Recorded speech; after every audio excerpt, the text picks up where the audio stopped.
Let's go ahead here and get started. Let me go ahead and introduce Dr. Ferreiro officially here.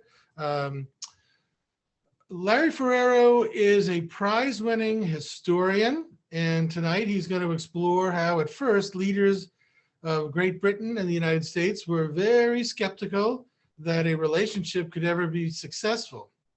But he is a wonderful historian. He's an engineer and the author of several award-winning books in history, science, and technology. And the book that I mentioned that I'm such a big fan of is The Brothers at Arms, American Independence and the Men of France and Spain Who Saved It. And that was a 2017 Pulitzer Prize finalist, and as well it should be. It's a great book. I highly recommend it. He teaches at George Mason University in Virginia and Stevens Institute of Technology in New Jersey. So welcome, Dr. Ferreiro. Glad to have you tonight. Thank you. I'm so glad to be here. Good.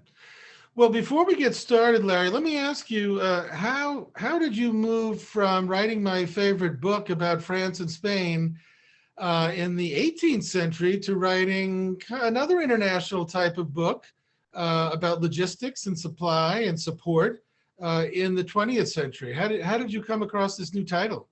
Well, John, as a fellow author, I think you know the story of when you finish your book, the first question anybody asks you is, "What's your next book about?" Right. And that was the question I got. And I knew that I wanted to write about international cooperation. It had really been a very strong theme in the book you mentioned, Brothers at Arms, how these three nations, France, Spain, and the United States, cooperated against a common adversary. And I knew I wanted to continue the theme. And after a few struggles and false starts, I hit upon something that I'd sort of known about during my time working overseas. I'd actually been what was called a liaison scientist in the Office of Naval Research in London, which is one of the several offices, Army, Air Force, and Navy all have offices overseas, which help to coordinate science, technology, research, and development between the countries. And I kind of knew that that had begun during the Second World War. And when I started to pull the thread, I learned that in fact, that level of cooperation went far deeper and broader than has often been credited for. And you'll see three examples. And it was especially poignant for me when I started to realize the very job I had, in fact, in almost literally the same location that I worked in London, was the home to many of these scientific exchanges between the two countries that really helped to bring victory to the Allies. And so it became both interesting to me intellectually, interesting to me personally.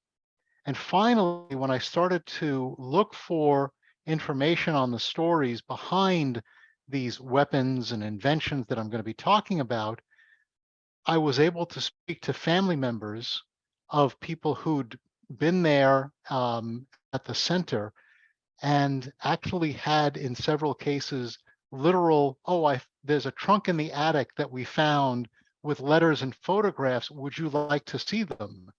And every historian dreams of that moment. And I was able to make wonderful use of letters home, victory grams, and photographs that had never been published to bring this story to light. That's amazing. Well, Larrie, thank you in advance before you start your talk here. We appreciate you spending time with us this evening on a great topic. So without further ado, I'm going to turn it over to you, and you can tell us all about the book and the story that you set out to write. Good evening, everyone, and thank you all for being here. As probably evident from these pictures, there have been a number of innovations, inventions, weapons that are credited with winning the Second World War.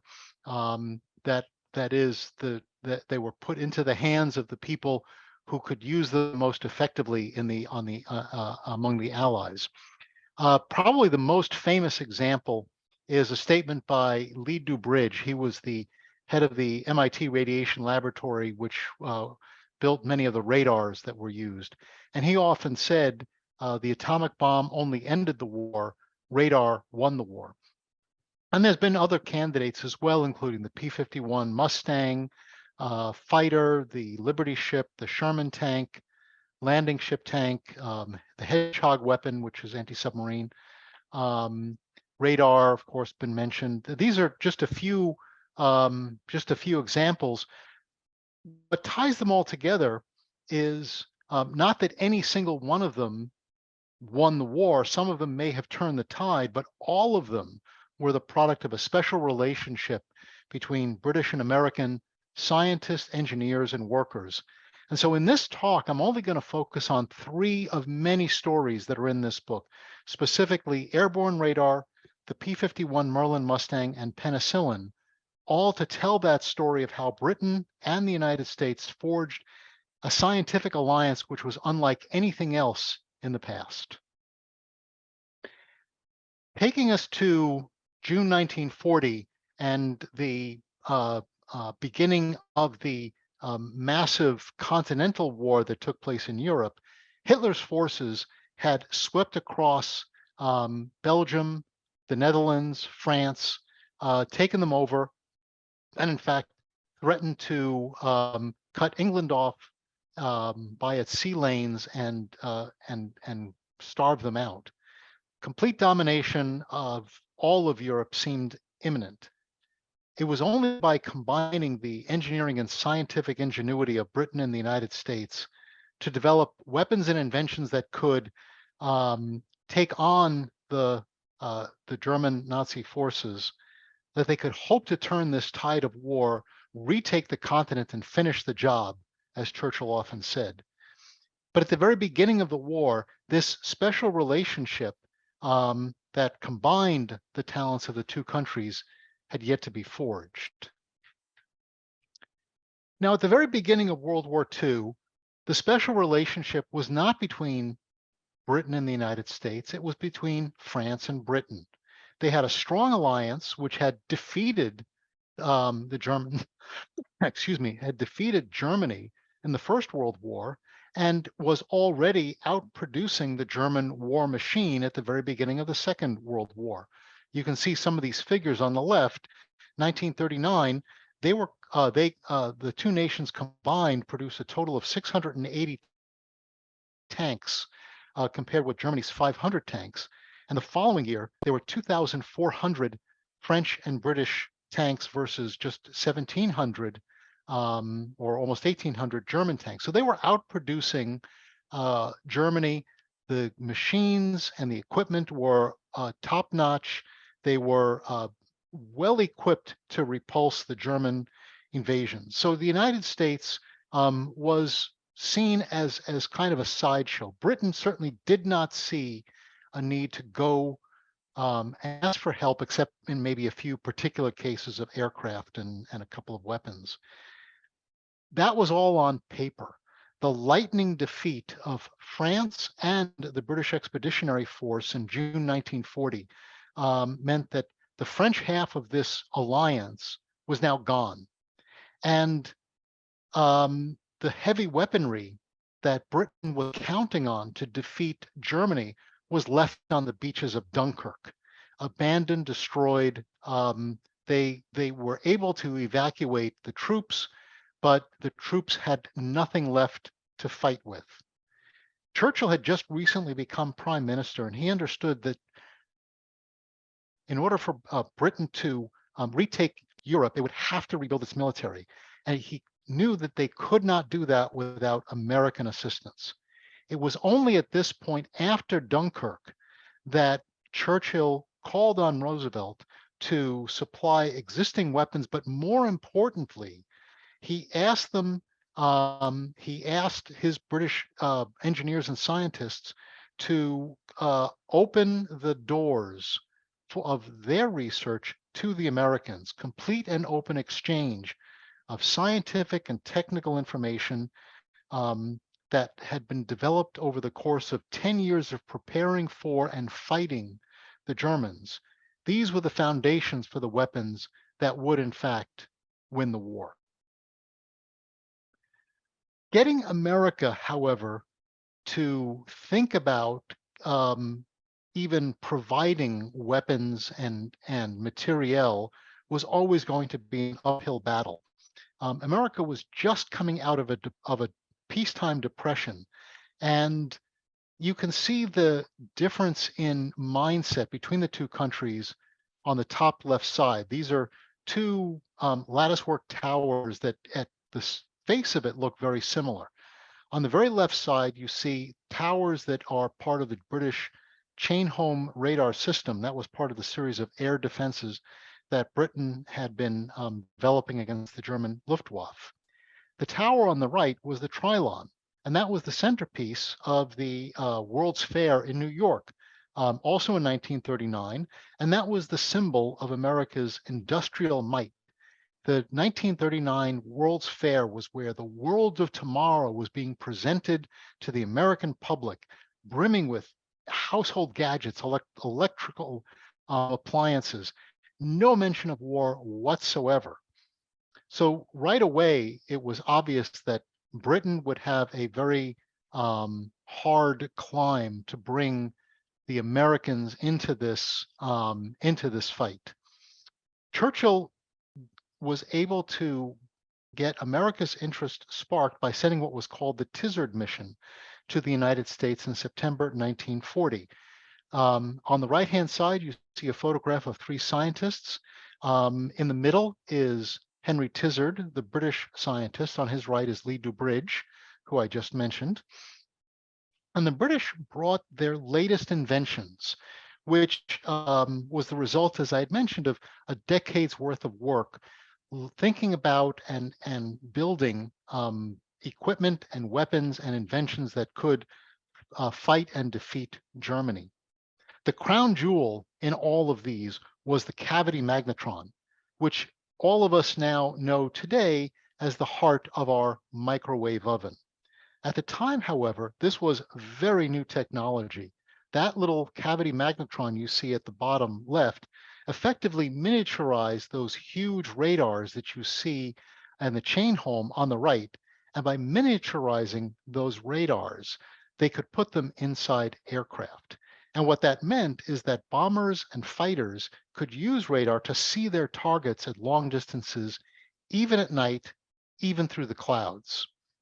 Now, the American scientists had been thinking about how you would build a radar that could fit on an aircraft, but they had come to naught. They saw the cavity magnetron as the breakthrough that it was in air warfare. And they immediately established the radiation laboratory, the RAD lab at MIT, which was specifically designed to improve radar and start to think about how to build it.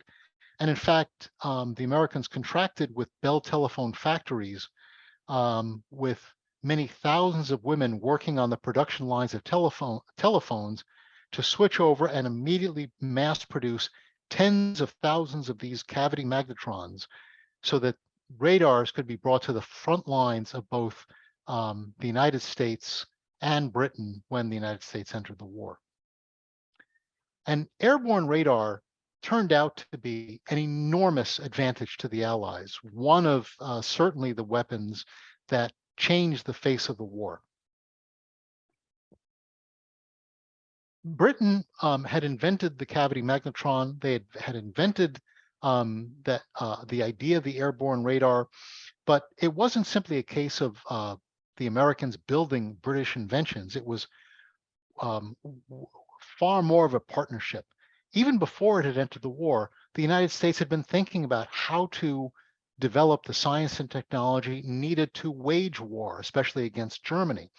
They had established what was called the Office of Scientific Research and Development, OSRD, which is a precursor to many of the institutions we know today, like the National Science Foundation. for the express purpose of mobilizing American science and American engineering to create new weapons. So this bureau, OSRD, became the focal point for cooperation between the United States and Britain. And OSRD established offices overseas. You can see at the top left a picture of the liaison office in London. This is similar to the one that I used to work in, somewhat less crowded than you can see here, to coordinate those research and development activities on both sides of the pond. When the United States entered the war in 1941, they also established a British branch of the RAD Lab, otherwise known as BBRL, and you can see the photograph on the bottom left, where these workshops had both American and British engineers and scientists working shoulder to shoulder, side by side, literally, to bring the latest radars to the front line. Probably the most visible, most important of these developments became known as the H2X radar. Essentially, it's a radar, these domes that you see under the belly of the aircraft. These are B-17s, but they were fitted to other bombers, Lancasters, and Liberators as well, in order to see ground targets. Most of Europe was covered by clouds, so even with the famed Norden bomb site, you couldn't see the ground well enough to target it. With radar, you could see enough detail to be able to bring your bombs closer to the target, and you could even use it at night. What this allowed bombers to do is more accurately hit strategic targets like oil production facilities and factories that brought the fight directly to the enemy. And even after the war, German officials had to admit that these radar-directed bombings had, and I'm quoting here, caused the breakdown of their armaments industry. Now, getting bombers equipped to see the targets was fine, but you also had to get the bombers to the targets. And for that, you needed an escort fighter.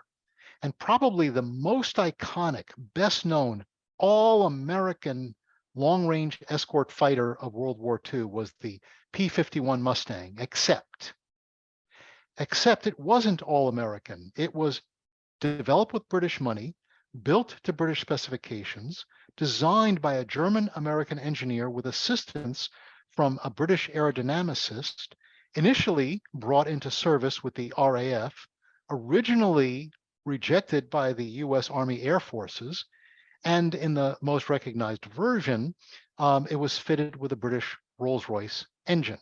So this all-American airplane was anything but. It was in fact British-bred, American-born.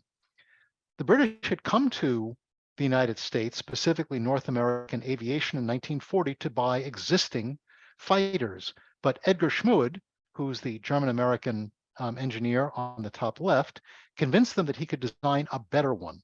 And he did so in just over 100 days. That's the prototype of his airplane, the Mustang, at the bottom left. The RAF accepted the Mustang for low-level dogfighting, which was pretty much what they were doing all through the Battle of Britain and the Blitz, which had just recently ended. And that photograph on the right of Churchill is with some of the first Mustangs that had been brought over right after they began production. But right about the time the Mustangs were being brought over, the RAF decided that what it needed was not a low-level dogfighter. It needed a high-altitude fighter to escort bombers to Germany. The engine that the Mustang was equipped with, the General Motors Allison engine, simply wasn't up to the task. It needed a high-performance engine, and that high-performance engine, by coincidence, was being built at that moment in Detroit. Now, that high-performance engine was the Merlin engine. And of course, the Merlin engines were built by Rolls-Royce. Those Rolls-Royce engines powered almost everything that the British flew, from the Lancaster bombers to Spitfires. The problem in Britain was that these factories, of which there were many, were being bombed continuously. and the demand outstripped the supply. Britain needed a new source for those engines. So on May 28th, 1940, this was during the Dunkirk evacuation, the British government ordered the company of Rolls-Royce to pack up and send the plans of the engine, Merlin, and a complete engine to the United States for additional production. And Rolls-Royce, the company, did not bat an eyelid. It, without even signing any contracts, created the plans, created the engine, sent it aboard the battleship HMS Revenge, which you see here on the top left. And at that, the Revenge was actually carrying Britain's gold bullion for safekeeping in Canada and the United States. If you look at the very top left of the screen, that is one pallet of gold bullion being transported aboard the battleship for safekeeping. Scattered among all of those crates of gold bullion were the plans and the engine taken apart of the Merlin. In fact, when Revenge arrived in Halifax Harbor, the British government had asked Canada to send an agent to collect the plans for the Merlin. That agent came to the pier side with a briefcase. He was ushered aboard and shown that, in fact, there was many hundreds of pounds of crated and boxed plans, drawings, and engine parts waiting to be taken off the ship. They would not fit in his briefcase.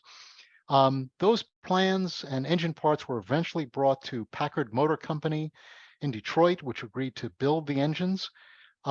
But it took 4 months to completely redesign that engine, which had been more or less hand-built at Rolls-Royce. It took 4 months to redesign the entire engine for American mass production. In fact, Packard built one set of engines for British and Canadian use. They used British screw standards in those, for example, and built another set of engines for the Americans. And in total, about 55,000 Merlin engines were built by Packard, a quarter of which went to the P-51 Mustang. It wasn't obvious, however, that the two would come together. In fact, the Mustang and the Merlin came together almost by chance. It wasn't long after those Mustang fighters had been delivered to Britain in 1940 that an RAF pilot had noticed that the Mustang airframe could fit the Merlin engine with a few minor modifications. And this pilot understood that the Merlin engine had better performance at high altitude, and equipped with the Merlin, said the pilot, the Mustang could be a wonderful escort for bombers all the way to Germany. So the RAF tested this, the United States tested it.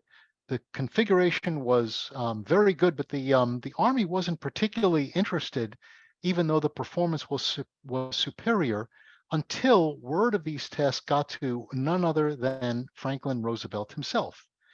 And he sent an innocent memo to the Army Air Forces, quote, "I am told that the British are very keen about the P-51 and feel they could use Rolls-Royce engines in them. Do you know something about it?" Well, the Army knew an order when it heard it, and very soon Mustangs began rolling off the production line with Packard Merlin engines installed. So by 1943, radar-equipped bombers, such as you see here, both British and American, were being escorted by P-51 Merlin Mustangs, and they began to carry out precise raids against the industrial heart of Germany.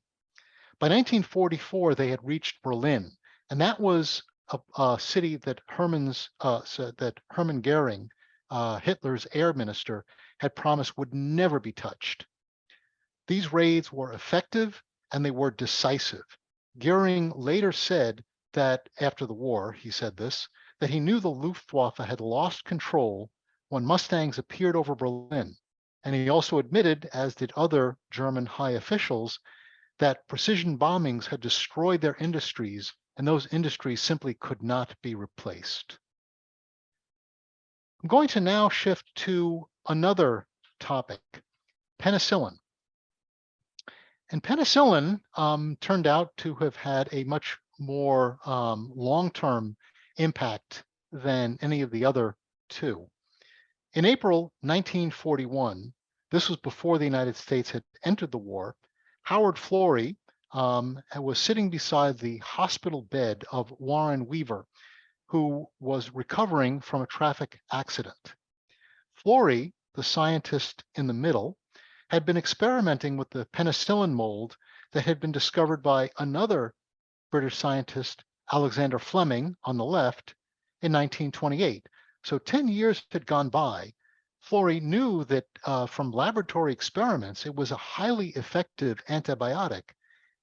But 10 years of research, and he still and others had still not been able to figure out how to mass produce it. He couldn't get the resources he wanted in Britain, especially during the war, and he was looking to American industry to help.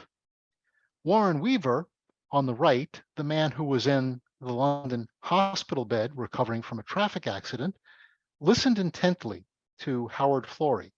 Weaver was actually a mathematician, and he was in London helping the British with their anti-aircraft weaponry, in fact. But he'd been head of natural sciences at the Rockefeller Institute, and he fully understood what Howard Florey was talking about. He saw that penicillin could be a breakthrough in antibiotics that could save the lives of thousands of soldiers. So Weaver, not yet recovered and out of his hospital bed, made the arrangements for Florey and his team to go to the United States to establish a laboratory that could, in fact, manufacture penicillin in the vast quantities needed. When Florey's team arrived in Washington, D.C., it only took a 30-minute meeting, a single telegram, and a one-day train ride for Florey to establish a laboratory in the U.S. Department of Agriculture outside Chicago. The USDA, without even signing a contract, gave Florey the tools and the technicians he needed to experiment with the different types of molds and fermentation methods in order to mass produce penicillin. Meanwhile, American pharmaceutical companies who'd been brought into the plan, these are companies like Merck and Pfizer, known today, began working nonstop to develop industrial methods to mass produce the penicillin mold, such as this plant that you see in a converted factory in Brooklyn. As it turned out, the very same processes that were used, that it's called deep vat or deep fermentation processes, that were being used to ferment other yeasts for whiskey, beer, soft drinks. It was the same process that could be used for penicillin. And one of the companies, the poster that you see on the right-hand side, thanks to penicillin, he will come home, was an advertisement for Schenley Laboratories. Schenley had in fact been a whiskey distiller before the Prohibition, and its distilling plants had been idled ever since Prohibition. They were able to repurpose those whiskey distilleries very quickly for penicillin production. After the Normandy landings, when the Allied army swept across Europe, penicillin and other medical supplies followed them at every step. 95% of all soldiers treated with penicillin were saved, and penicillin reduced the mortality rate of diseases like gangrene from 15% that had been seen in the First World War to almost zero. Tens of thousands of soldiers owed their lives to this British-American scientific cooperation, and penicillin became the very first of a long line of antibiotics that have since that point saved millions upon millions of lives. Penicillin may have been, in fact, the first wide-scale international cooperation aimed at producing life-saving medicines, which we see even today, such as the cooperation in producing the new COVID-19 vaccines. As Vannevar Bush, who was the head of the Office of Scientific Research and Development, OSRD, that I mentioned, this was the office that led the scientific alliance between the two countries. He later noted, and you can read his quote on the slide, most of the game-changing weapons that led to the culmination, the victory in the war, hadn't even been invented when the war began. It was only by combining the talents of these British and American scientists and engineers that these weapons and inventions could be brought to the front line so quickly. The head of the office of OSRD in London later said, and I'll quote, "Great Britain's scientific mobilization for war was extremely impressive, and America's engineering capabilities proved fully adequate to support the fine contributions made by our scientists. We were therefore able to adopt and benefit greatly from British ideas." And this is an important point to note. It was America's ability to adopt and benefit from the best ideas from around the world that allowed us, the United States, to lead the alliance of nations that secured victory in World War II. After the war, Vannevar Bush provided the direction that made post-war America into a scientific powerhouse, which created institutions like the National Science Foundation and the National Institutes of Health.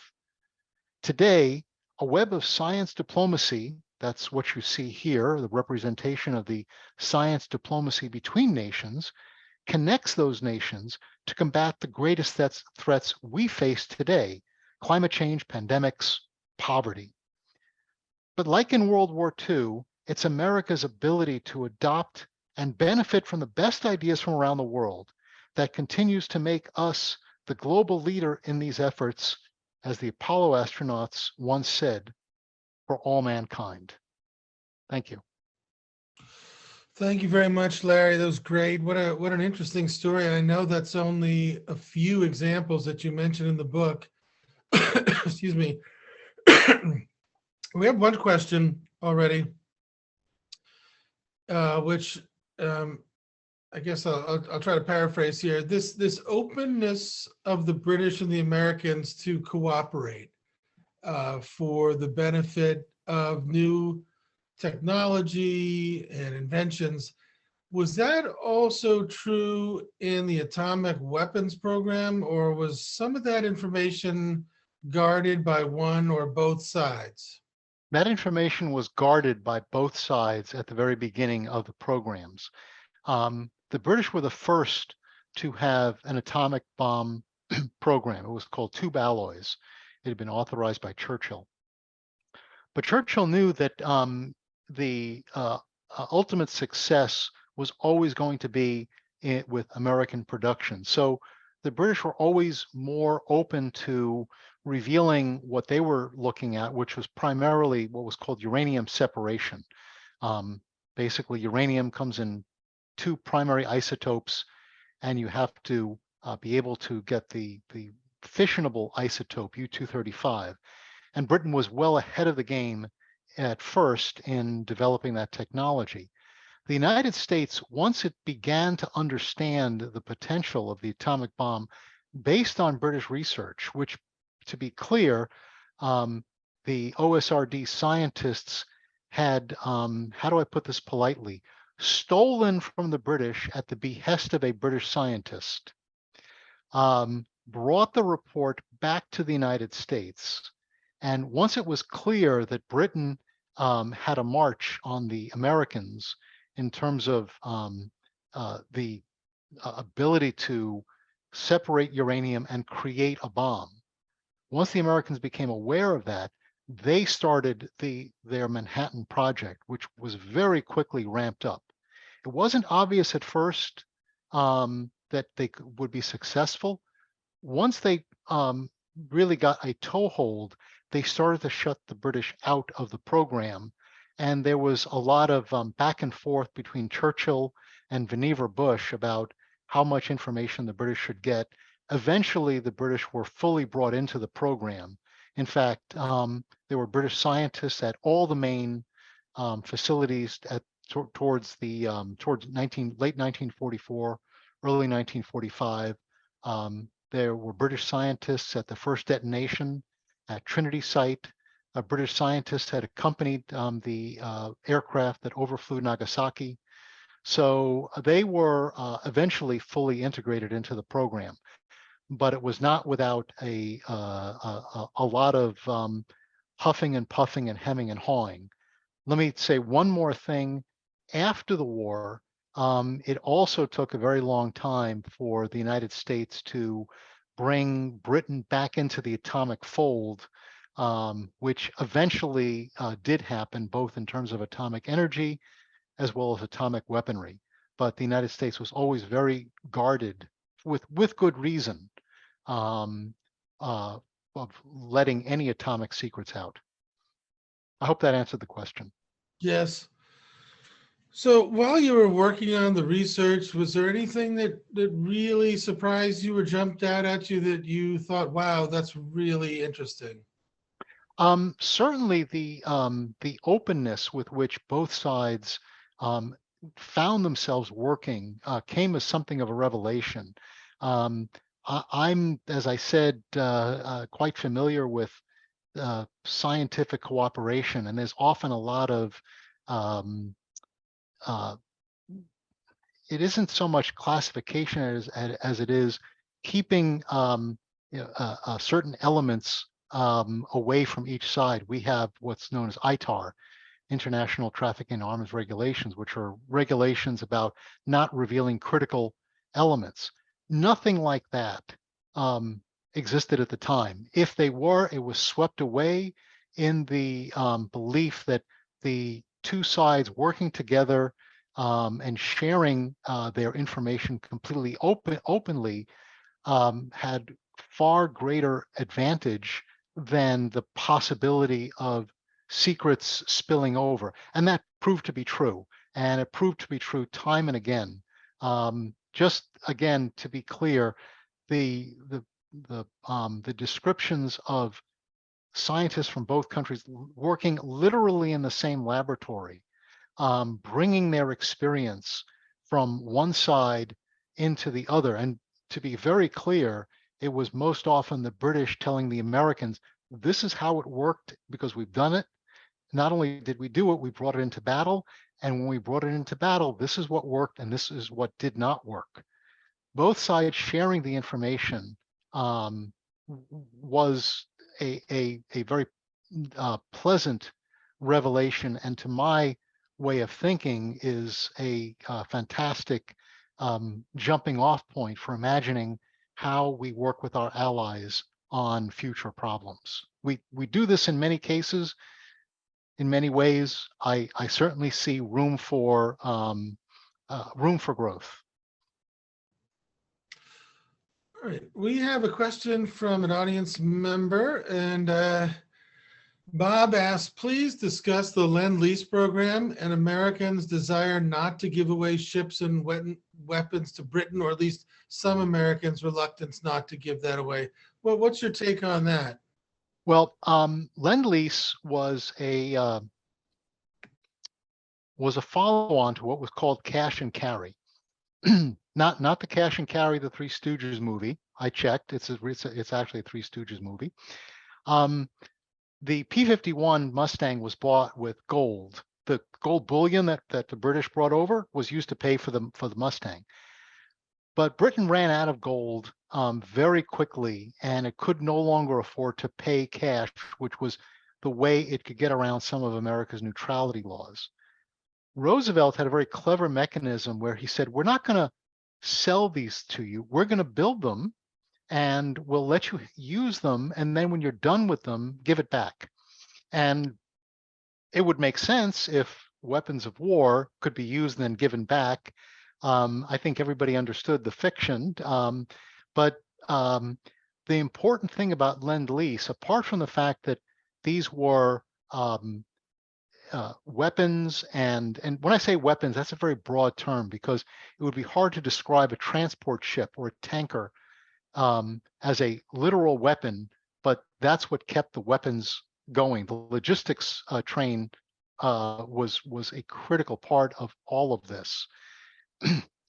But the idea was we would be building the things that we, the United States, would also be using in a potential conflict. So it wasn't that we were building simply items for Britain or any of the other allies, Russia, but we could all use the same vehicles and weapons. If one side fell, for example, if Lend-Lease countries, let's say Russia or Britain, wasn't able to use it, the Americans could use it. Ultimately, they were really built for the United States, and then they were given by the government to those countries. Yes, there were Americans who objected to Lend-Lease. Their tune quickly changed once America entered the war, and there wasn't that many months between the time Lend-Lease was signed and the Americans entered the war. So there was a period of pretty increased keep America out of the war protests, but it didn't last very long. So I don't know if that quite answered the question, but what I found most interesting about Lend-Lease was a statement by one of Roosevelt's advisors. After the war, he'd talked to a soldier who'd been at Normandy that and was in the farmhouse of a French couple whose calendar was dated March 1941. And he said, "Your calendar's out of date." And they said, no, you don't understand. We kept this calendar on this date because once Lend-Lease was signed, we knew the war would be won. America's entering the war was not the big moment for many people. It was the supply, the industrial supply that the Americans provided to the Allies that many people knew was going to turn the tide. Larry, thanks for being with us tonight. We appreciate your time, and glad to have you with us. It's a great book. Well, I noticed one question hadn't been asked. Yes, sir. What's that? So I'm sure that many of you are thinking, but you haven't asked. Wait, what about the Imitation Game? And of course, as you know, and for those of you who've seen the Imitation Game, and if you haven't, see it. The screen version of the breaking of the Enigma code was lone genius Alan Turing, played by Benedict Cumberbatch, created the bomb, that's the machine behind him, that broke the Enigma code and single-handedly won the war. That's the screen version. What actually happened? What actually happened was that the British bomb was simply not enough to break the British codes. And so the British brought the plans for the code-breaking machine to the United States.